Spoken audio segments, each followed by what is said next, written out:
All right, okay. Now we're ready. We're now recording. Let me go over a few announcements. I can't remember if y'all have heard these before or not. It seems like I printed these off. Well, maybe I did before your class. Did I tell you about the Scholars Bowl? Yay or nay? You did? Okay. Well, no, you heard it from the other class. Did I tell this class? Okay. Mr. Matthew West is the coach of the Scholars Bowl. The Lawson State Scholars Bowl is recruiting players for the 2019 to 2020 season. Scholars Bowl is a competition of questions and answers played by teams with buzzers, not buzzards. Okay, that would be correct. No, I'm sorry. No, that's totally wrong. Okay. And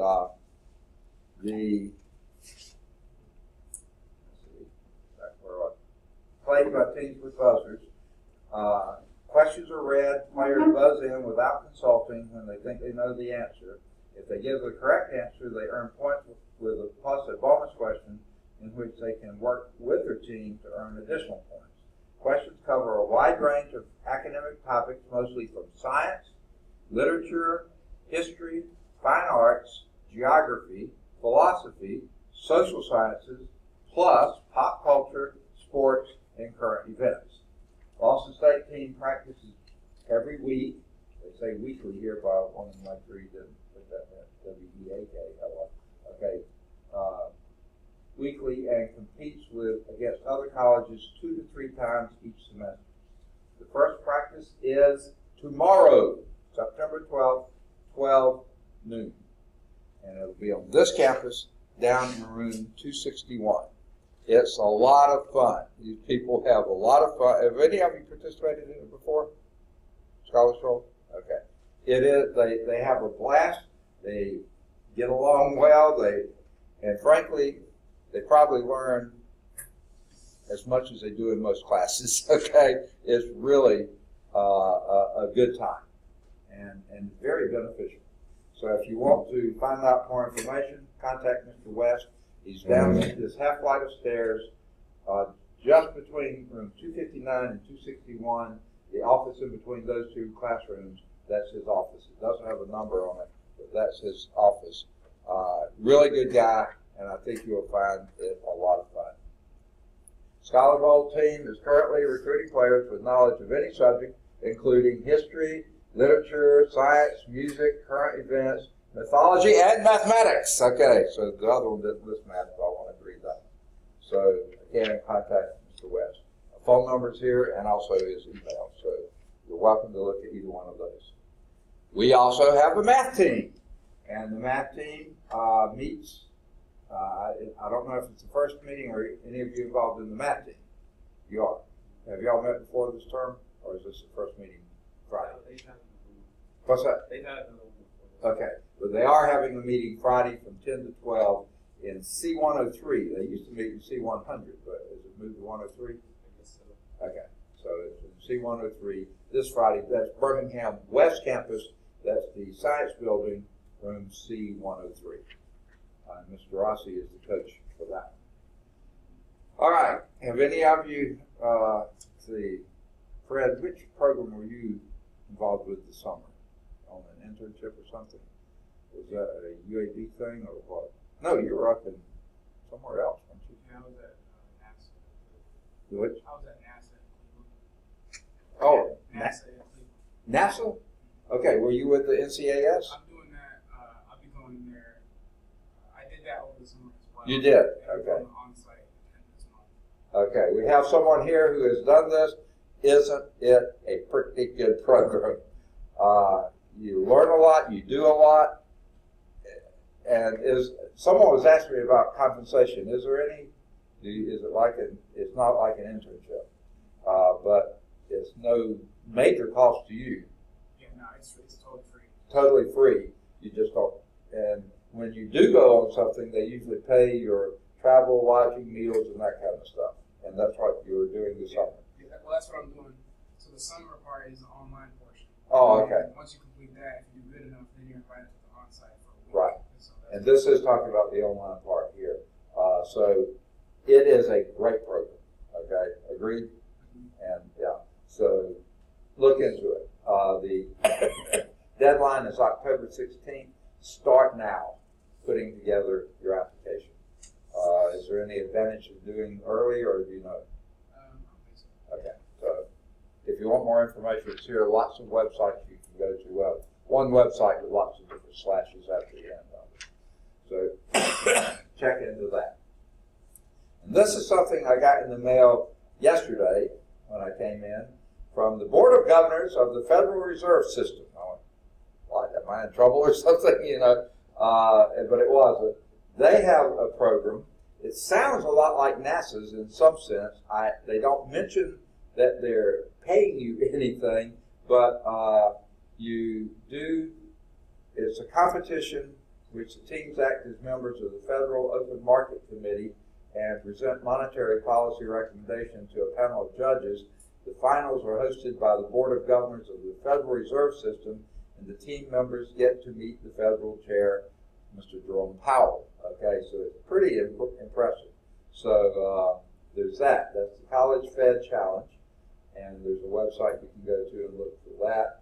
And then there's a second thing, Exploring Careers in Economics. The event offers students a chance to speak with research assistants, staff, and economists about the field generally, as well as career opportunities within the Federal Reserve System. And there's watch parties and things like this you can do, campus visits. So if you're interested in either one of those, you can certainly have this information. Here's the flyer on the College Fed Challenge, and there's the one on the Exploring Careers in Economics.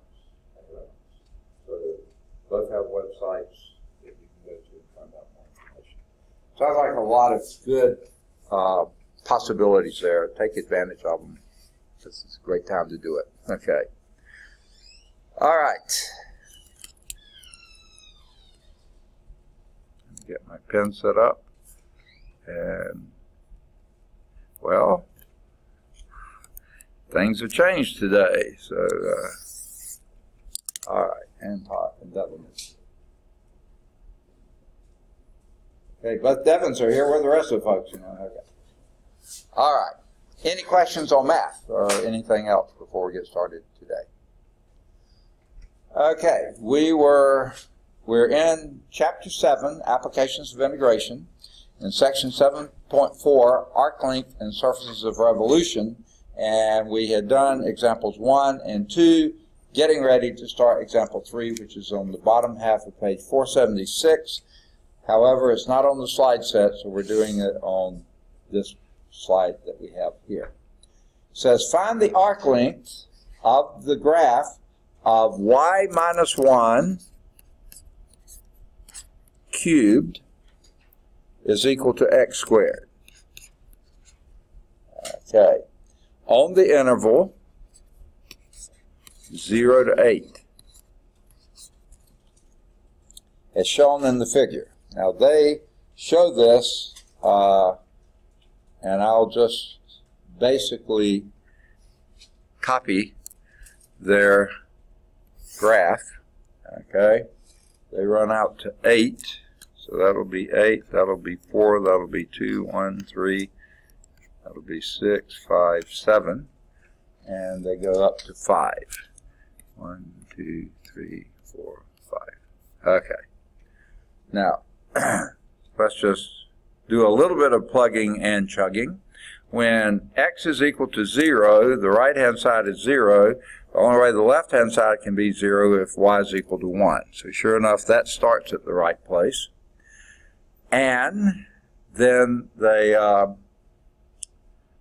most of the other values are going to be very hard to get to pan out well. But we do know that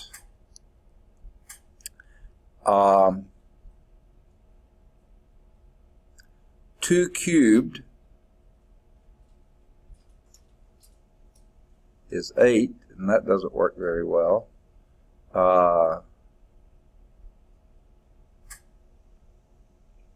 4 cubed is 64. Yeah. 4 cubed is 64, right? And 8 squared is 64. So when x is equal to 8, then, and as I just said what did I just say? 2 cubed, so that would be, is that right?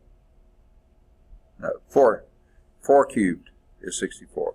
So this would have to be y is equal to 5. 1, 2, 3, 4, 5, okay? And this would be 8. So I'll take their word for it. It's a curve that does something like that. Not a straight line, somewhat of a curve there. Probably need a little more bend in this part. Something like that. There's your curve, okay? Now it says find the arc length of that graph, okay? Now, what do we need to know in order to do arc length?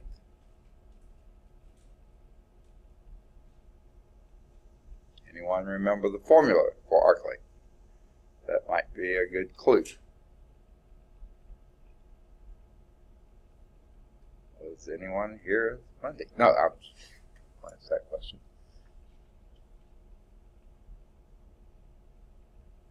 Search. Anyone remember the formula for arc length? Symbol is S is what? Okay, we need y prime. Now, looking at this way of expressing that, how do you think you're going to find y prime in that kind of a presentation? This goes back to Cal 1. Isolate the y. Okay. That's certainly something that is doable, and perhaps it's not as bad as it first seems. How would you go about isolating the y? Cube root of both sides and add 1. Okay. Take the cube root of both sides and add 1. That sounds like a way to go. So that would be, I'll do it one step at a time. Cube root of both sides would be y minus 1 is equal to x to the, how would you express that?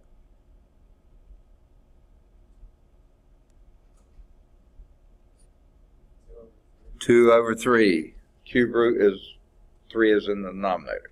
And then add 1 to both sides. So y is equal to 1, or x to the 2/3 plus 1. Okay? That's not a bad way to do it. What would you do from there? And here's my top part of the alphabet is represented, middle part represented, bottom part just barely represented. So we got gaps in between. So how would you do y prime?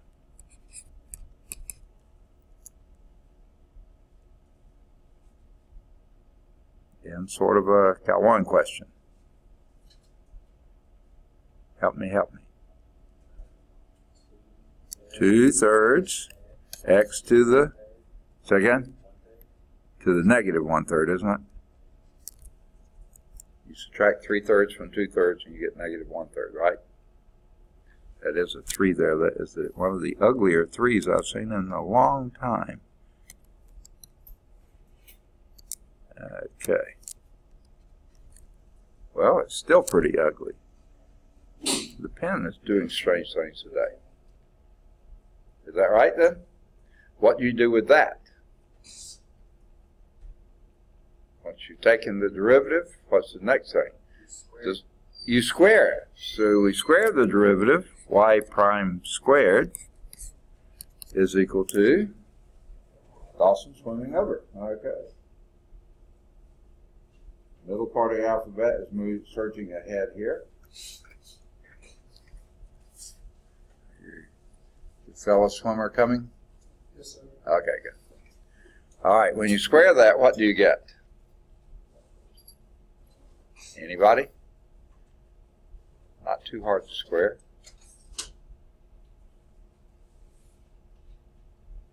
Anybody? Can you at least get it started for me? Anybody? Say again? 2/3. Yeah, you square the 2/3, and that gives you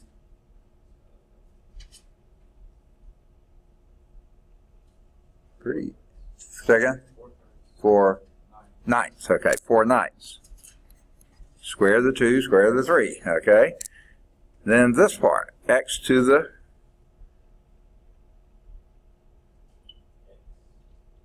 You add the exponents, right?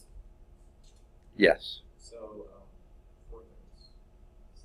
Okay, what No, exponent? 5 thirds. Okay, wait, okay, you don't add 1 to it, you, okay, say again? Okay, you don't square the exponents, you add or double the exponent.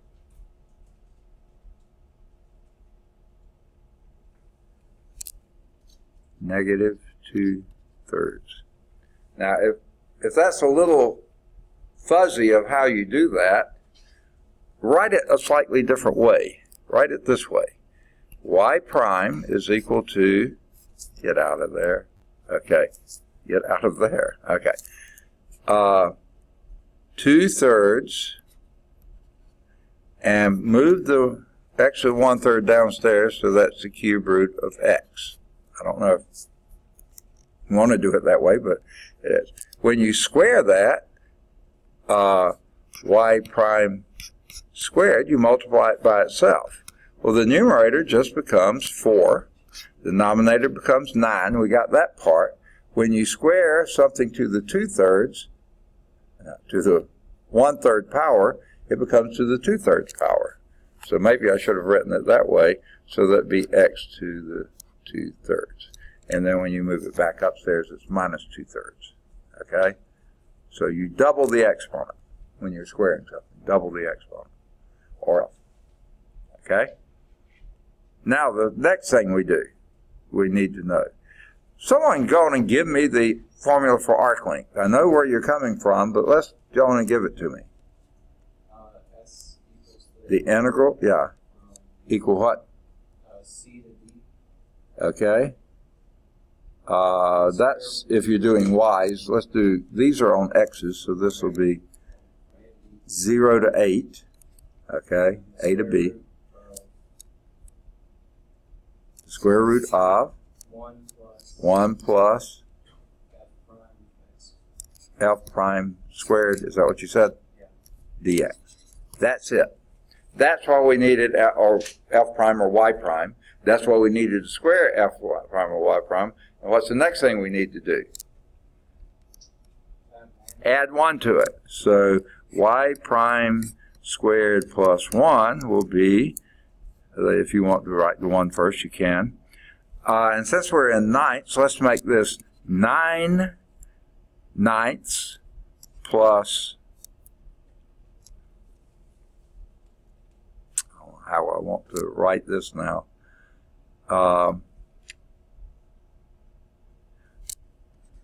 4 over 9, let's see.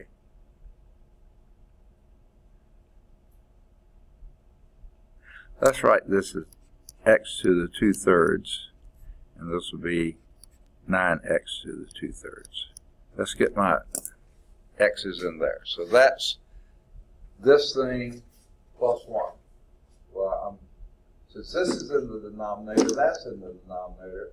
9x to the 2/3 over 9x to the 2/3 is 1, plus 4 over 9x to the 2/3. So that will be sort of ugly, but that is what that is. Now we have to take the square root. And what a pain in the neck this is looking like it's going to be. We're going to take the square root of both of those, because that's what the thing asks for. Okay? Oh my goodness gracious. I see what you are doing now. We chose the worst way to do the problem. Okay? You are looking and seeing how to do it with the dy's rather than dy dx, dx dy. And they give some explanation. Solving for y gives you that. Dy dx becomes that because dy dx is undefined when x equals 0, and you see x is equal to 0 there. They don't want us to do that. In fact, we better not do that. Okay? It cannot be used. So, what we're going to do then, scrap all this, okay, and do it with respect to y. We're going to do dx dy and do it the way Patrick was calling out and doing a C to D. Now I see where he got that. Okay? See, the problem here is right here, the x can't be 0. And that looks like it is 0. Okay? It would be 0 there. The y prime is not defined when x is equal to 0. We need it to be defined. So you see, what I was saying before, this is definitely more of a curve here because that's an infinite slope there. So let's scratch this, sorry about this folks, and go back and do the solve for y. What you did was correct, but we couldn't follow through on it because your derivative wasn't there. Okay, so let's even erase that. Okay. Now, what we want to do is solve for x. We're almost there. How do we proceed from here? Kiara is here. Middle part of the alphabet is really doing well. Bottom is dragging a little, top dragging a little, but we're getting there. Still missing Ryan and Josh. Okay. So let's do it the other way. And how would you do that? Are we doing the same thing except for the x? Yeah, we're solving for x now. Okay. So isolate the x, square root both sides. Okay, so that will be. So now, rather than this form, that is a correct form, we're going to be doing, as Patrick said earlier, c to d, the square root of 1 plus dx dy. I'll write it that way, squared dy, because you need the same d here as you do there. Okay? So, what does that give us? You just said take the square root. How would you express that? Y minus 1 to the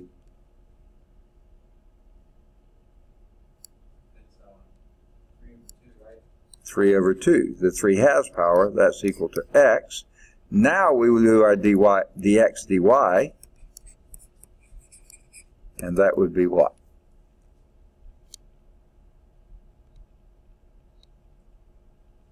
That would be what?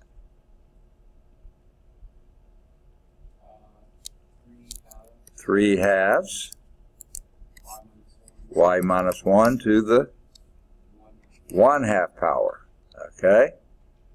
And then what do we do with that?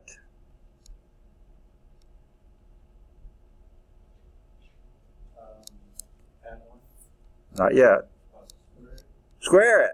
Okay, we're going to square this, and we're going to square this. And what does that squared come out being?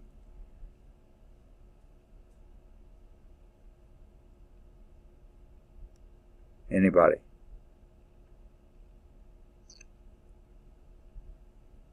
Anybody? Not that bad. All right. The swimmer arriveth. Okay. Josh is here. Okay, now the middle part is joined with the bottom part, and we're just missing one from the top part. Okay. What would that be? What's 3 squared? Over times y minus 1 to the first power, right? Because you square a square root and you get just the value. That, I believe, will be much easier to calculate. Okay, so what do we do with that then? You want to do it earlier. Add 1 to it. So we're going to add 1 to this and add 1 to that. So let's see what that comes out being. This is going to be 9/4 y minus 9/4 plus 4/4 will be minus 5/4. Did you like my tricky math there? That's 1 plus dx dy squared. Okay? Did I do it right? All right. Now what?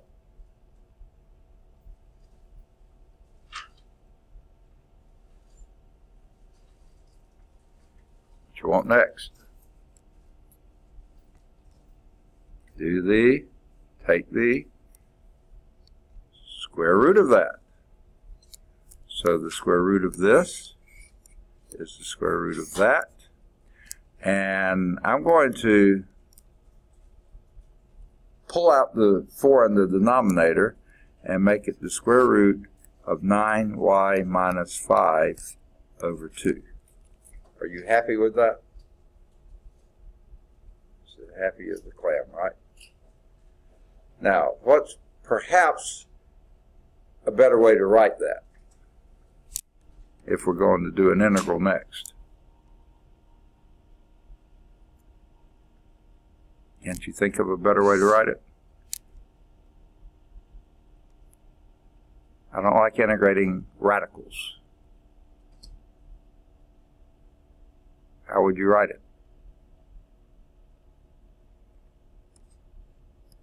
9y minus 5 to the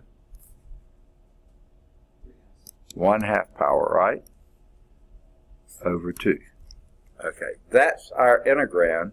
So let's now do the integral. And when x is going 0 to 8, your y was going 1 to 5. So this is going to be yuck.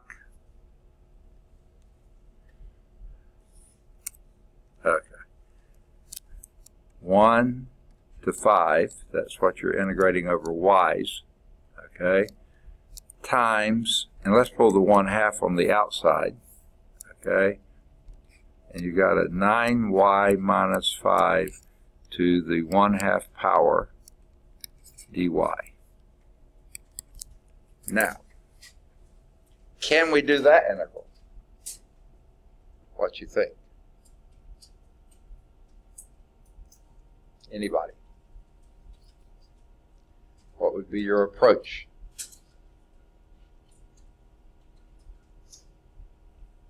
Any approach? What would you do?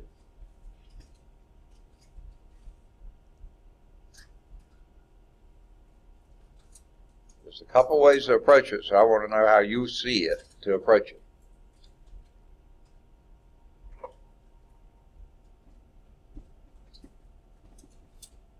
Anybody?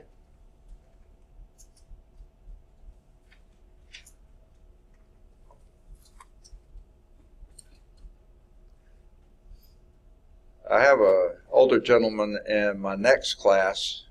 Some of you may have had him, Mr. Bill Stokes, Mr. Stokes. Y'all may, some of you remember from last spring. He really dislikes this book because he skips steps, and he likes the old style that showed all the steps. In the book, they're skipping a bunch of steps here. That may be what has you zapped, because you don't know how in the world they got that next step. What would be a guess? How would you try? If you didn't have the book to look at, what would be your approach? Anybody? You would try something, wouldn't you? Or you would sit and wait for me to give an answer. Okay. That works, doesn't it? You wish. What comes to mind? Just anything to try. One thing comes to my mind is a trig substitution, but I want to put that aside and not think about that anymore. I've got to do something easier than that. I'm too lazy to do a trig substitution. What might be a decent thing to try? How about any other kind of substitution we might want to try? Say again? Oh, let's try that. How would that work? What would be your U? let u equal 9y minus 5. Then the next step is always, then what do you do next? Du is equal to 9 something else. Nah, it's not an x. dy. Okay. Now, we have a dy up here. We don't have a 9 dy, so let's divide both sides by 9. And now we have a dy, and you have a du over 9. So this becomes, let's pull the over 9 out front. That gives you the 1 over 18. Oh, that's where they got it, huh? Okay, we're going to put the integral there without limits yet. We're going to come back and do those. And what goes inside? What's that? 9y minus 5. That's your u to the 1/2 power du, because we just did that. The du with the 1 over 9 out front, and that's what made the 1/2 become a 1/18. All right, now let's fiddle with our units. Let's go back to this. When y is equal to 1, what in the world is u? What are you? No, whatever. 4. And when y is equal to 5, what in the world is u? Are you? Is what? 40. Okay, big numbers here. Okay. So, can we integrate that thing? 1 over 18, that's going to be there. Antiderivative of u to the 1/2. Anybody? Please tell me we can do it. To go to all this trouble. Antiderivative of u to the 1/2.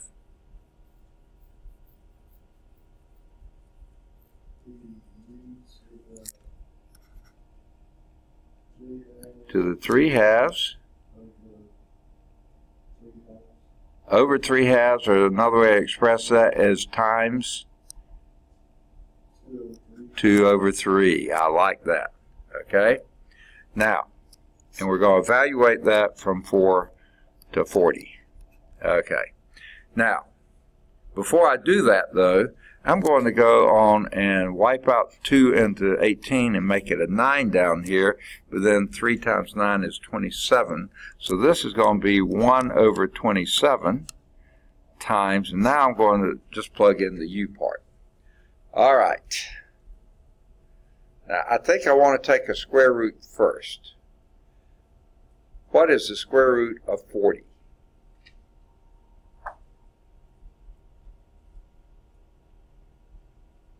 Square root of 40.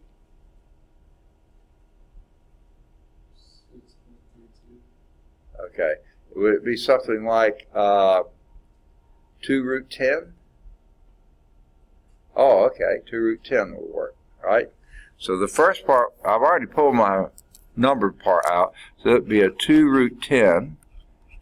That's the square root part, but then we've got to cube that minus, and what's the square root of 4? 2, and we're going to cube that, and that will be an 8. Okay, so let's fiddle with this 2 root 10 cubed. 2 cubed would be 8, and root 10 squared would be 10 times another root 10, right? So that would be 80 root 10. All right, let me write the answer up here. 1 over 27 times 80 root 10 minus 8. Well, I know I can pull an 8 out of that. I don't know if that's helpful or not. So that would be 8 over 27 times 10 root 10 minus 1. I don't know if that's any easier. At least it looks like nicer numbers. Let's see what we got. They didn't even mess with that. They just gave you. Someone punch that in on the calculator and see if you get anything close to, see, 10 root 10. That would be something around 30 minus 1 would be 29. Well, 27 over 20, 29 over 27 is just a little bit more than 1. 1 times 8 would be 8 something, but it's something a little bit greater than 8. 9.073 sounds pretty reasonable to me. That's what I got. Yeah, good. Okay. So they get approximately 9.073.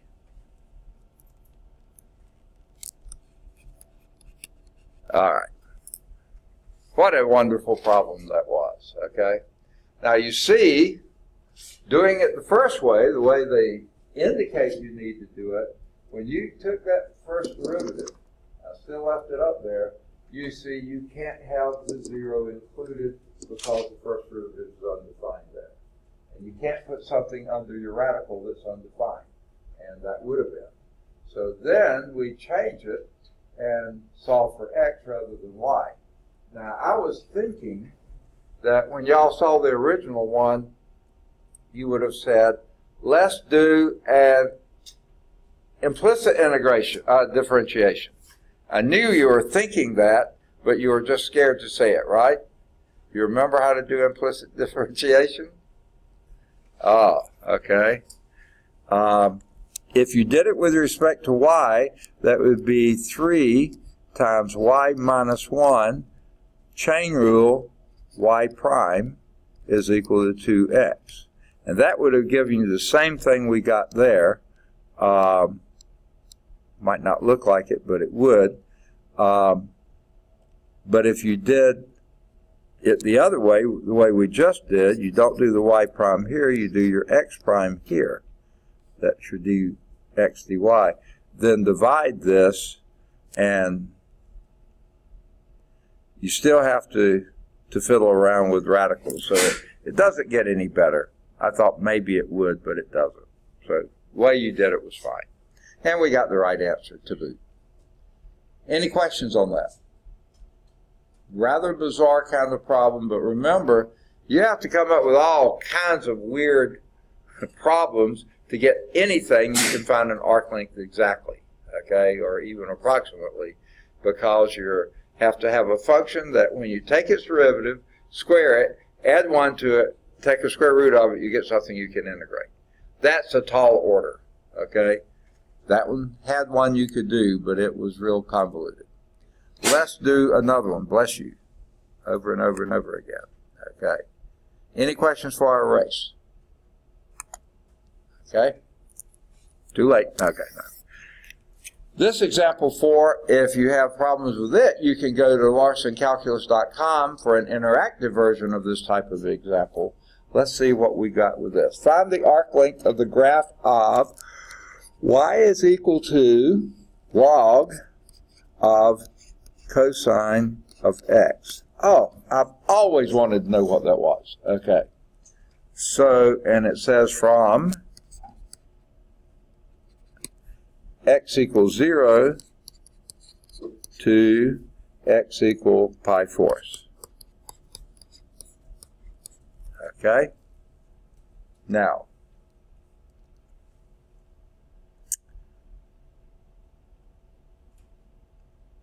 yeah.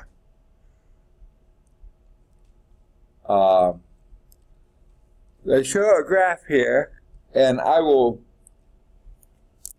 register a little bit of that graph here. No, that's not the right way to register it.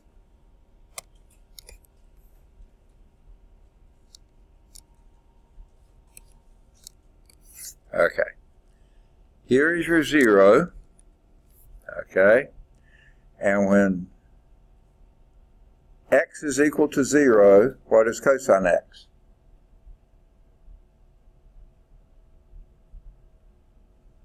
X equals 0, what's cosine 0? 1, okay? And what's the log of 1? Second? 0. It is 0. So there's your when x equals 0.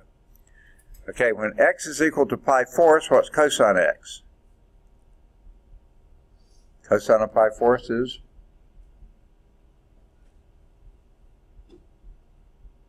Anybody? Second? Is that where 0? No. At pi halves, it's 0. Thank goodness. Pi fourths, what's cosine of pi fourths? Oh, somebody's going to get grade change in trig now. Square root of 2 over 2, okay? Now, another way you could express that would be 1 over root 2, right?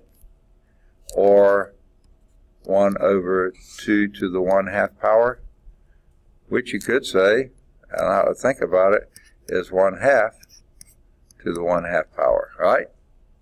All those are good ways to express it. The only reason I was doing that was now we're going to take the log of that, which would be 1/2 times the log of 1/2. Is that too many tricks in there? Can anyone just give me an idea of about what the log of 1/2 is? Is it positive, negative, fraction, decimal, whatever? It's negative because that's less than 1. Log of 1 is 0. Log of anything greater than 1 is positive. Log of anything less than 1 is negative. So this is negative, and a fairly small number. So that's why this comes down, and they don't really show how much. It looks like between 1/3 and 1/2. If that's a 1 minus 1. Does anyone know what it would be if we went to pi halves? I know Patrick was trying to get us there. What is the cosine of pi halves? What's the log of 0? Oh, don't even try it. Second? Undefined. Okay, you cannot take the log of 0 or any negative number. So this thing is going to a vertical asymptote at 1/2. Okay? At pi halves. Okay? So this is somewhere right along in here. This is the only portion we're interested in. We want to find that arc length. Okay? We're not going to pi halves because that will be undefined. Okay. Now, that's just to get the graph and to identify where this is pi fourths. Okay? Whatever value that is. Okay? Now, what's one of the first things we got to do? Anybody? dy dx. And what is your dy dx?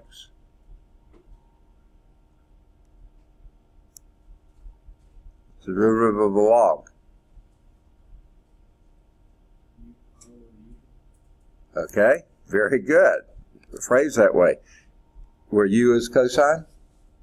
Okay, so the denominator would be 1 over cosine, and then the numerator will be the derivative of cosine. What's the derivative of cosine?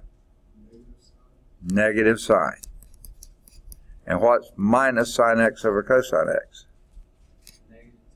Negative tangent x. Okay, I'm kind of liking that, okay. But what have we got to do with that? Square it. And what does that give you?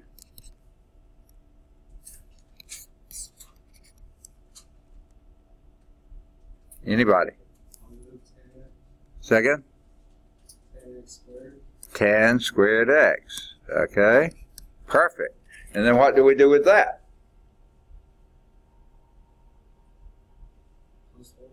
Second? Plus 1. Add 1 to it. So we'll add 1 to that. And then what do we do with that? Take a square root of that. So we'll take the square root of that. Now, what's our formula then? The arc length is the integral from 0 to pi fourths, right? Now, someone help me. What is 10 squared plus 1?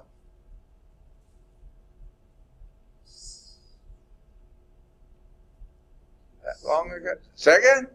Secant squared, exactly. And what's the square root of secant squared? Secant, you got it. Oh, that simplifies some, doesn't it? All right. The only problem is, what in the world is the antiderivative of secant? That's one of those really, really weird ones. Okay? You remember what it is? If you don't know, trying to remember if it's front of the book or back of the book. Front of the book. The antiderivative of secant is number 12, front inside cover of your text. And what do you see that to be?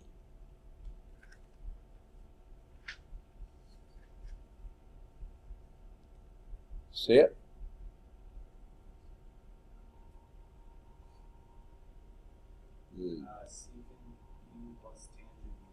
All right, I think you're... All right, yeah, at the bottom, that's the natural log of absolute value secant u plus tangent u. Well, we have a definite integral, so we don't have to deal with that. So this is natural log of absolute value of secant x plus tangent x, okay, evaluated from 0 to pi fourths. Now, what's the good news of that? Y'all are looking for good news, aren't you? Where are we between 0 and pi fourths? Oh yeah, first quadrant, everything's positive there. So secant's positive there, tangent's positive there, everything, the sum is positive there, so we don't have to worry with the absolute value bars anymore, right? So let's plug and chug and see what we get. This will be the log of, we can put parentheses now, the secant of pi fourths plus the tangent of pi fourths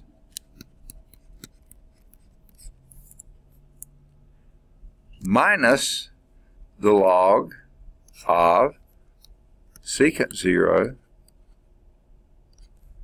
plus tangent 0. Right? Yay or nay? Buy it or not? All right. Does anyone recall either what secant of pi fourths is or how you get it?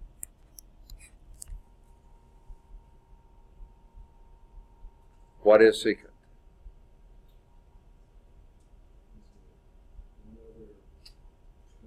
One over cosine. What's cosine of pi fourths? Square root of 2 over 2, or you could say 1 over root 2, right? So when you reciprocate that, what do you get? Root 2. So this will be root 2.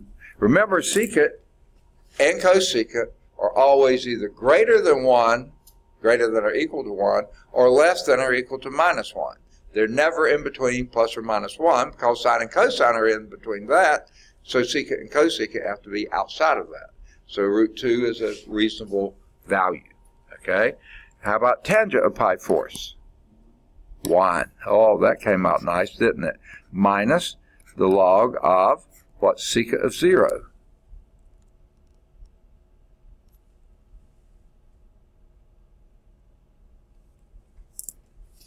Secant is what? And what's cosine 0? 1. And 1 over 1 is? 1. Okay, so that's 1. Plus, and what's tangent of 0? Oh, grind, grind. I can hear the old gears grinding. 0. Okay. All right. Now, log of root 2 plus 1, we're going to leave it like that for a while, minus log of 1. What is log of 1?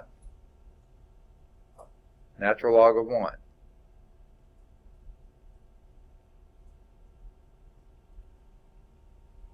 Now, 0. So we don't have minus anything. There's our answer. Now, if you want a better answer, and it's going to be positive, by the way, but just do, if you want a more understandable answer, I guess would say, square root of 2, which is 1.414 approximately plus 1, so 2.414. Log of that would be about what? You can plug in the actual values. What do you get? Okay. 0.881. Okay. Does that sort of make sense? Well, this is just a little bit, like I said, 2 point something another. The log of E would be 1, right? E is about 2.7 something another, and this one was 2.4 something another. So it's going to be a little bit less than 1. Yeah, that seems like a reasonable answer. Doesn't it? Of course it does. Okay. Any questions on that? All right. Used a lot of different background there. Let's erase that unless there's questions. Anyone have a question on it? Okay. Then let's go to example 5. Now, if you have questions, please ask.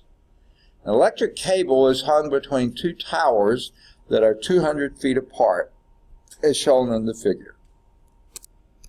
So here's a tower, and there's a tower. Okay? Electric cable is hung between the 2 towers. Okay? And the 2 towers are 200 feet apart.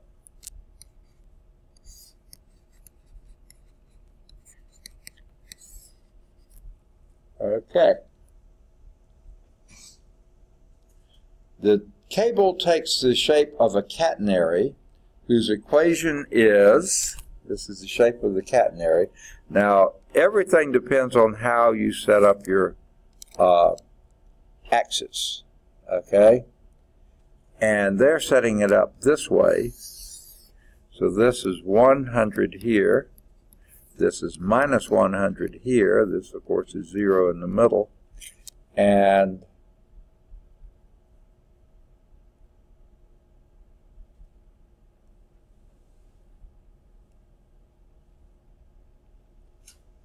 now, they just show you in the figure that this, when they put the axis in between the 2 towers, that your height of this is 150.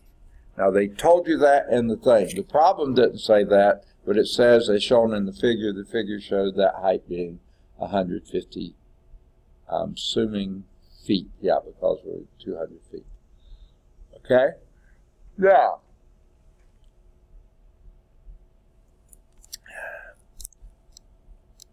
there's a couple ways you can do this. One, y is equal to 75. Here's the equation of the catenary. 75 times e to the x over 150. They just give you this, so don't look a gift horse in the mouth, just accept it, plus e to the minus x over 150. Okay? Now, they proceed to write this as a hyperbolic cosine, which is not one of my favorite things of all time. I'll admit in this problem it is pretty easy to work with. But most of the time I just as soon stay with exponentials. Okay? Now it may turn out to be a real bear here to do so, but let's see what happens if we stay with exponentials. What's the first thing we're going to do? Oh, and by the way, it says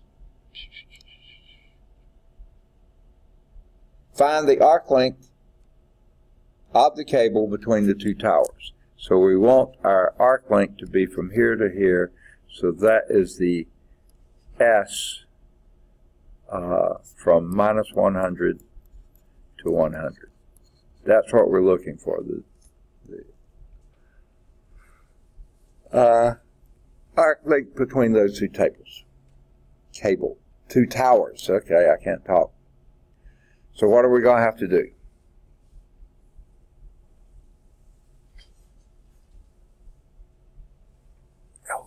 Anybody?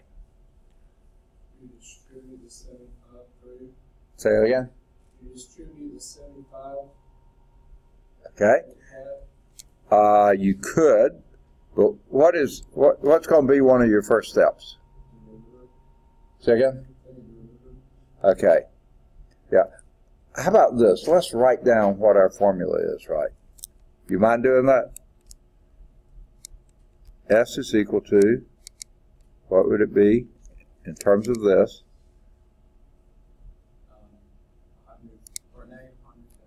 Negative 100 to 100 of the square root of 1 plus y prime squared dx. Okay, we'll write y prime as a function of x. Okay, now the reason I wanted you to do that was, let's look at this. This is the arc length from here to here. Here's the arc length from here to here. Anything look suggestive here? They're going to be the same. So why don't we change this to 2 times the integral from 0 to 100 of the same thing? You okay with that? Okay. I wanted to do that first before we got too carried away with other things. Okay? So one of the first things we've got to do is take a derivative, y prime. Now, Dawson suggested we distribute to the 75, but couldn't we just leave it up front and do 75 times and take the derivative of that? What does that give us?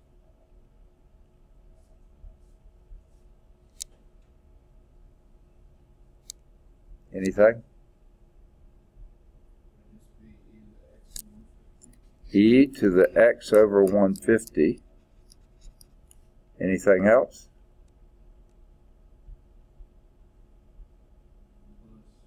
Okay, how about times 1 over 150? Got to do a chain rule, don't you? Yay or nay?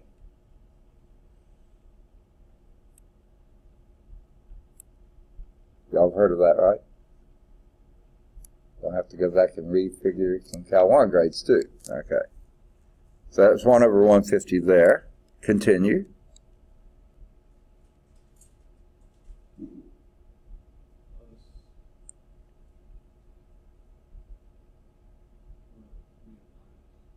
Minus 1 over 150. It's going to show up again. E to the negative x over 150. Right? There's your y prime. Now what you notice you can do now,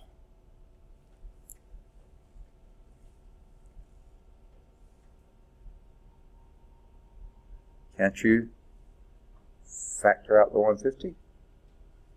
And 75 over 150 is? Say again? 1/2. Okay, so let's rewrite that as 1/2 e to the x over 150 minus e to the minus x over 150. All right. Now what do we need to do? Square it. Okay. So when you square this, you got to square this as well. All right. Ew. What's the first part of that? Part I like to do. 1/4. Okay. Now we've got to square a binomial. How does that go?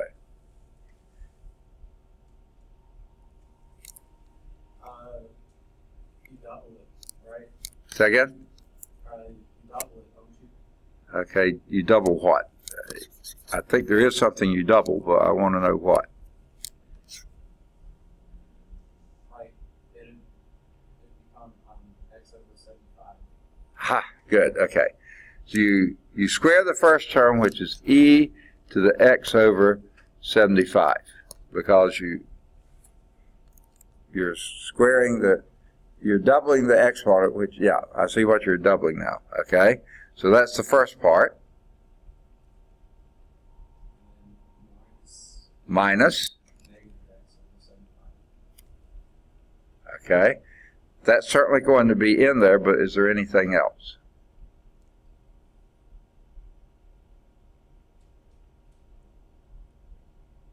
Isn't there twice the product of the two? See, that was the other double. I didn't know which double you were talking about. Remember? So minus 2, and then double the other one, and you get, that's what you were saying, e to the minus x over 75. That's sort of ugly, but that's an e that came out really poorly. And the eraser is not erasing it, it was a 4. Okay. All right. Follow that so far? So there you have squared your y prime.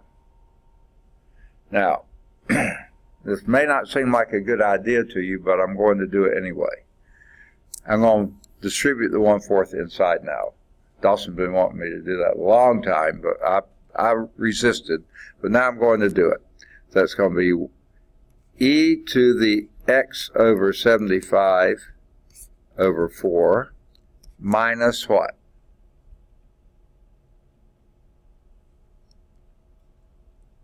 Help me, somebody.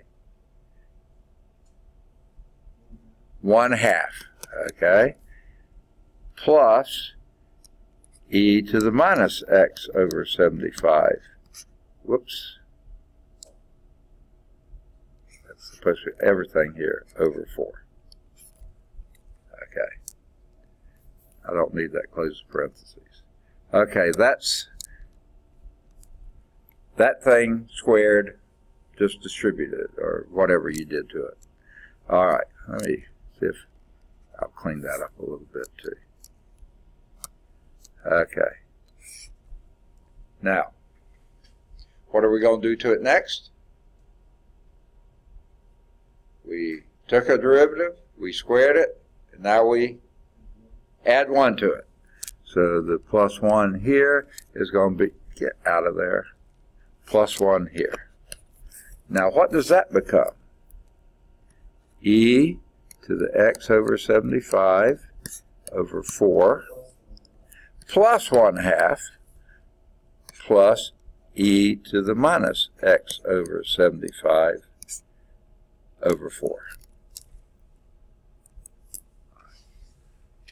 I'm getting a hankering to pull that 1/4 out again. Would you all object if I did that? Okay, you don't mind my hankering? Let's see, I think that's okay to do. That would be a 1/4 times, what would that be then? E to the x over 75 plus 2 plus e to the minus x over 75. Would that not be that? What do we do with that then? Take a square root of it, and I think we're ready to getting awfully close to integrating this. Okay? So, take a square root of 1/4 is going to be 1/2. I'm going to put that outside the integral. And this is going to be, oh, we already had a 2 out there, didn't we? Yeah. So the 1/2 wipes out the 2, doesn't it? Okay. Then we'll do our integral from 0 to 100 of that radical. Okay. We already pulled the 1/2 out, so that's going to be x, right.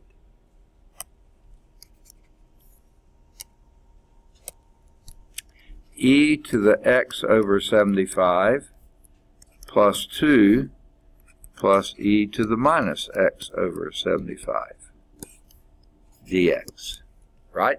Oh, to the 1/2. Didn't we say that the thing outside the integral was a 2? What's that? Wasn't the number outside the integral a 2? Yeah, and I pulled the 1/2, the square root of 1/4. Yeah, okay. So that's where that went. It was magic, in case you're wondering. Just magic. Okay. So this is going to be the thing we're integrating, the square root of that. But I want you to go back and notice something here, and that's this thing right here. When I squared it, I got that thing, which is basically this thing right here, right? Now, how does this compare to that?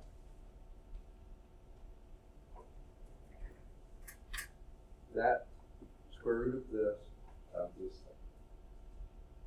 They're almost exactly the same thing, except with the minus 2 in the middle. Well, where did that one come from? That was squaring e to the x over 150. I'm forgetting about my 1/4 out there, just doing the squaring of this thing. Okay? When you square this, you got that, right? Now, anyone want to make a guess on what you get if you take the square root of this? You're going to get something that looks awfully close to that, except for what? This is a plus 2, that's a minus 2.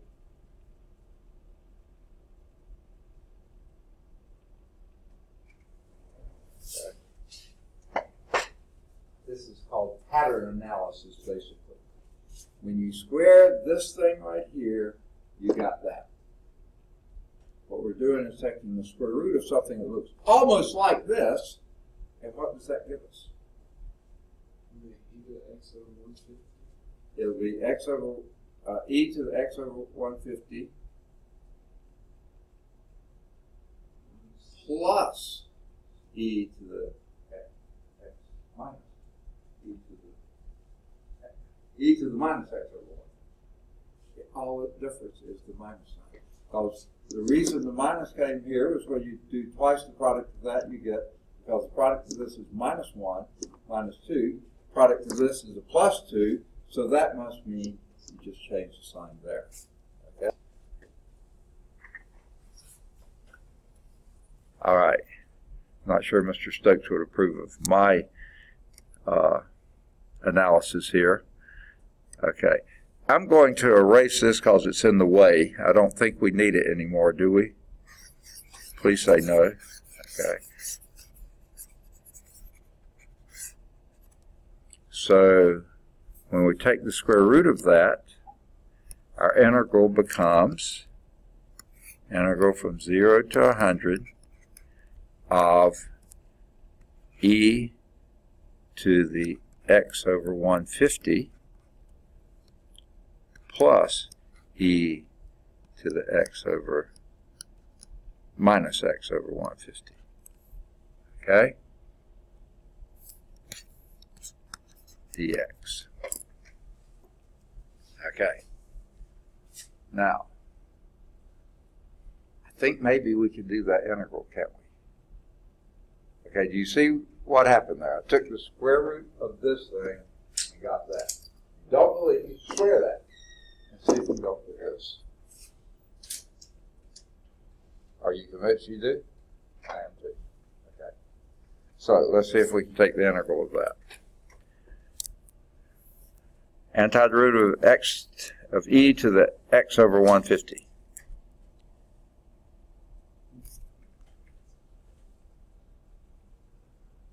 I know something will be an e to the x over 150. What? Take the integral of exponent, you get itself. But we have to, when you're taking the derivative, you multiply by the chain rule part, right?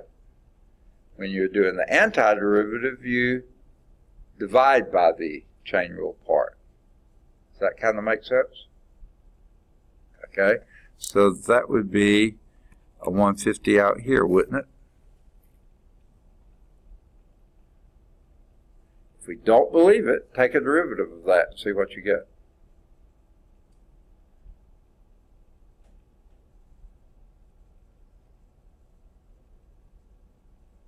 Don't you get that very thing that's up there? Yay or nay? Okay. Then let's do the next one, and what do you think you would get? Minus a 150 e to the minus x over 150. And we'll evaluate that from 0 to 100. All right.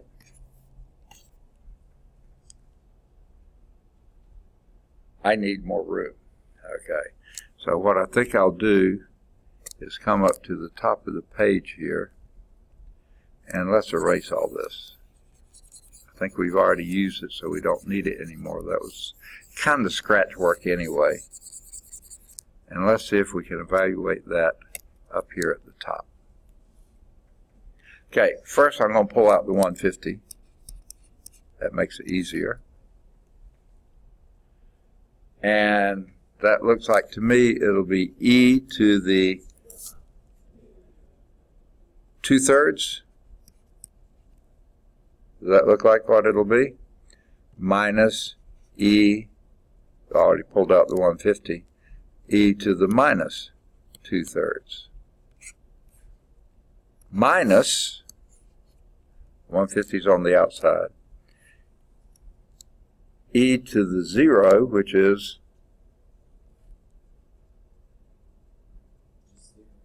no, e to the 0 is not 0. 1 minus a minus, which is plus, e to the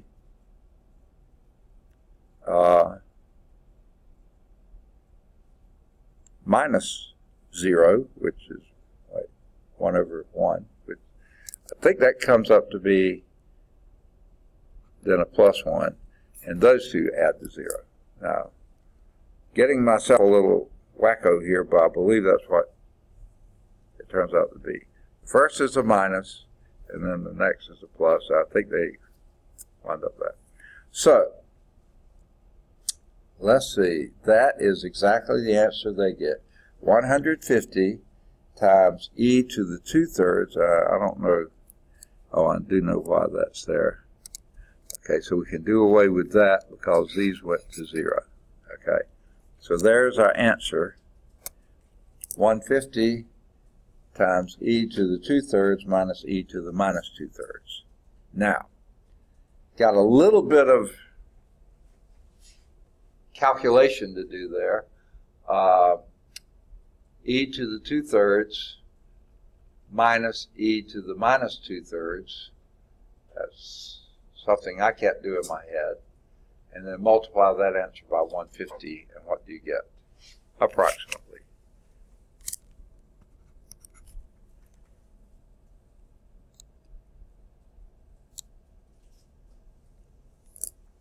Anybody? 215. Second? 215, that's what they got. About 215 feet.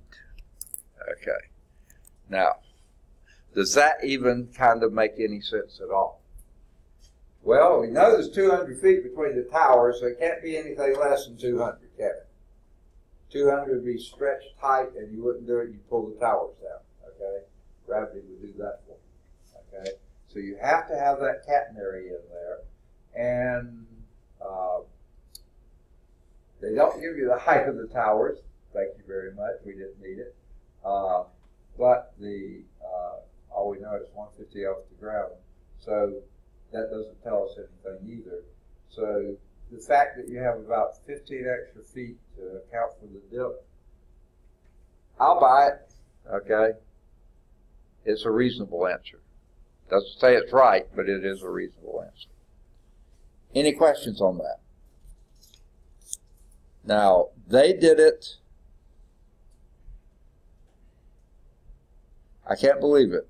They said it was hyperbolic cosine, and then they did the whole problem just like we did with exponentials. And I wonder why they even introduced the hyperbolic cosine to it. They don't ever use it.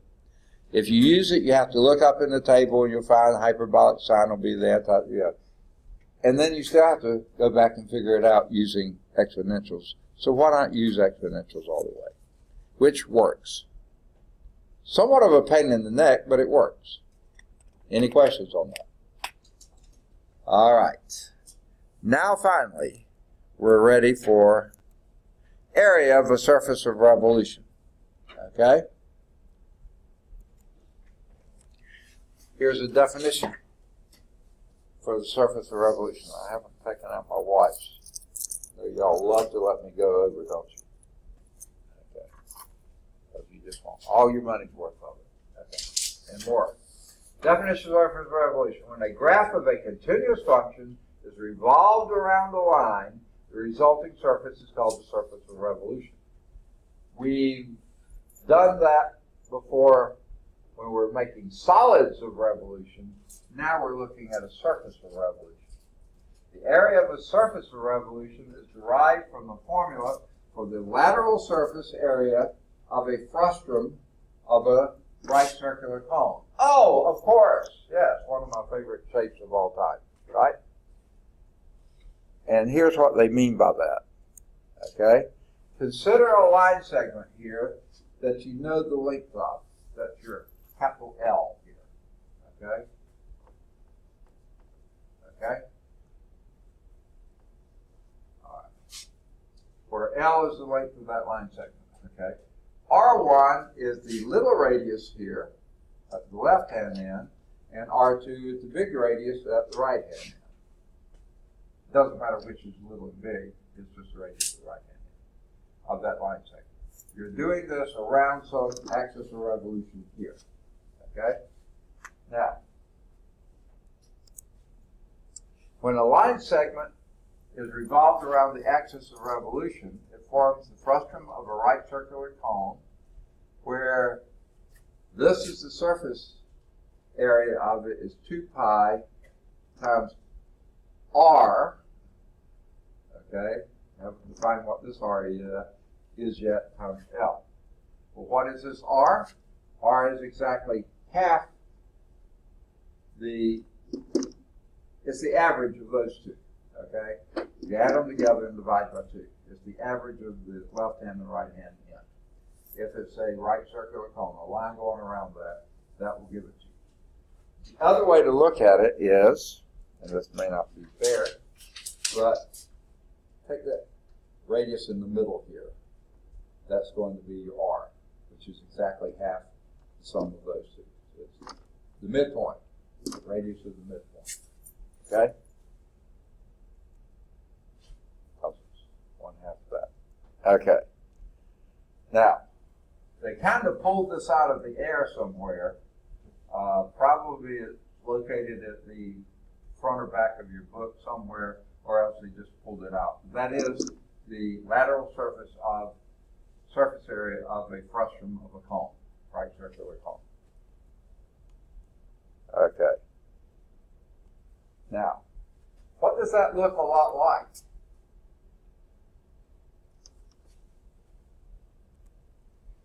If your R, which I said it was this midpoint here, the radius of the midpoint here, 2 pi r is the circumference of that. Okay, that's the circumference. multiply that by a length, and that gives you, and this is not the length from here to here, from here to here, it's the length of that, the lateral length up, okay? That sure enough seems like that would be the surface. You take the radius of the center, and then the circumference of that gives you a length times this length, that gives you an area. And I'll buy that. Nothing's proved, but that looks pretty reasonable. Okay? Now, let's consider a function f that has a continuous derivative. It has to have a continuous derivative on a to b. Okay? Because it won't have to be taken as a derivative. You can't have any discontinuous derivatives there. You have to have them defined. The graph of f is revolved around the x-axis down here, to form the surface of revolution as shown here.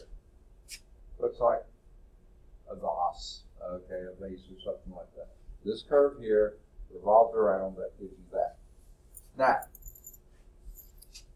if you take a small enough dx here, then this is going to really come close to approximating the lateral length here. The dotted line is going to be your frustum of the cone, and that's not too far off from being what the surface of this thing revolved around. Do that for all your delta x's along here, add them up, and you get a good approximation for what that would be. Okay? Looks like an interval in the shaping, in the process of forming. Because that would be a sum of those different strips. See, this would represent one of these strips around here. Okay? A very thin one of these would represent that. But a thin one of these would be, let's see, take it maybe right here, really close to being what that area is. Okay? So let delta be a partition of A to B with subintervals of width delta x of I. Then the line segment of the length delta L sub I will be the square root of delta x sub I plus delta y sub I that generates the frustum of a cone.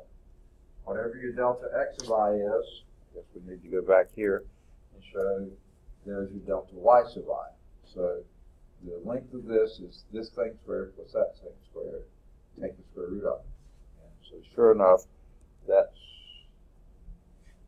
what we got here. The square root of delta x squared, x of I squared plus delta y sub I squared. Generates the frustum of the cone.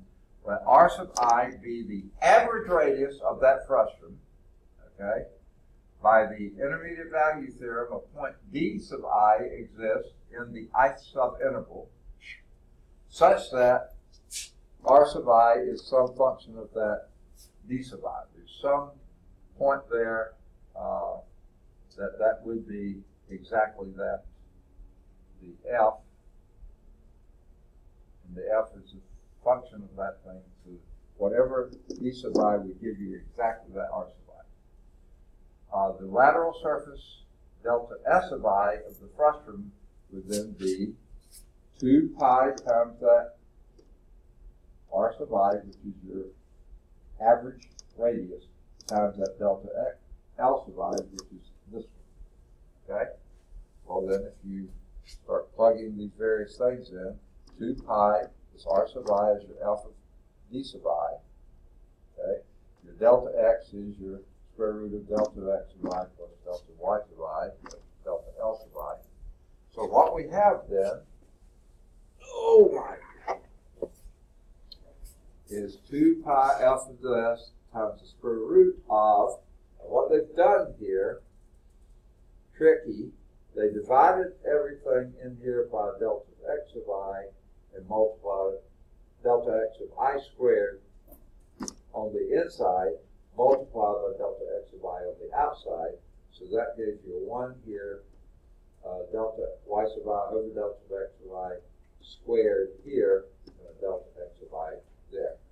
The reason for that is so when you take the limit as the delta as your partition the greatest element, that's called the norm of that partition, is going to 0. I haven't introduced the ends yet, but wherever they come in yet, the counter for the i's here, the sum of the max of the i's, that is just going to give you 2 pi f of x. This is going to go back to being an x, I think. Square root of 1 plus dy dx squared times dx. Let's see if that's where it's heading. Yep, f prime of, they just say a ci, that's some center value there. By the mean value theorem, the number c sub I exists between x of I minus 1 and x of I. So f prime of c sub I is exactly the same slope as the slope of that frustum of the cone, this thing right here, which is your delta x of I over delta y sub I over delta x of I.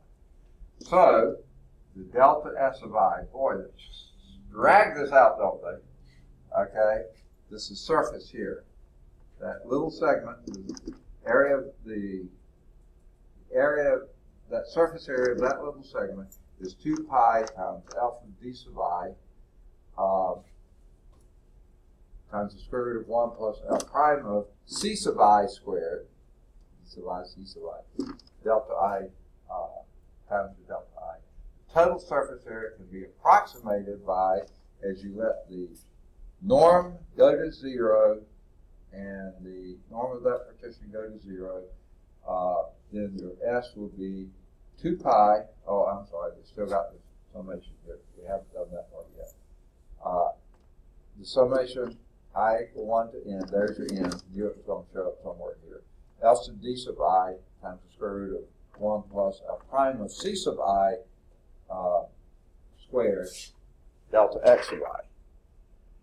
Now we show that the limit of the right-hand side of that, what we had there, is that norm goes to 0, your n is going to infinity. This one would be, this surface area would be 2 pi, that's on the outside of the integral. The integral, the L sub d sub I becomes your L sub x. Your F prime of c sub I becomes F prime of x, because those are just, as that gets smaller and smaller, it just gets to be an x in there. That's all that's in there. Times dx. Okay. So, what does that mean? In similar matter, the graph of alpha is revolved around the y-axis. Then you do, usually they change this to C to D. I don't know why they left the A to B here. Do they do that in your book? Yeah, in your book they changed that to, no, they don't. They leave it the same. Bizarre. Oh yeah, I see why now. Because your f of y is equal to x.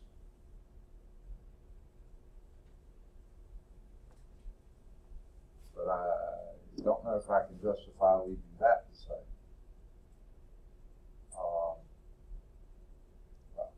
Anyway, just looking at this one, think about what this is saying. Your f of x is your curve there. 2 pi times the y value of that curve, that's going to be your circumference when you revolve it around the x-axis, okay? And then this is going to be the arc length of that. That was your arc length formula. That's the circumference times the arc length. Sum all those up, your dx, that's your integral, A to B, that's your total surface area. So that kind of makes sense. Now looking at this one, I'm having a little more difficult time quite seeing what they did there.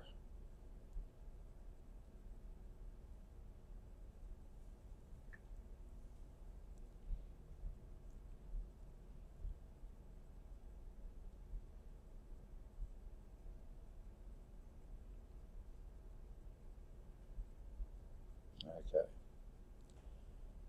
If you're revolving around the y-axis, then your f of y, your radius then is your x value. So I can kind of see that.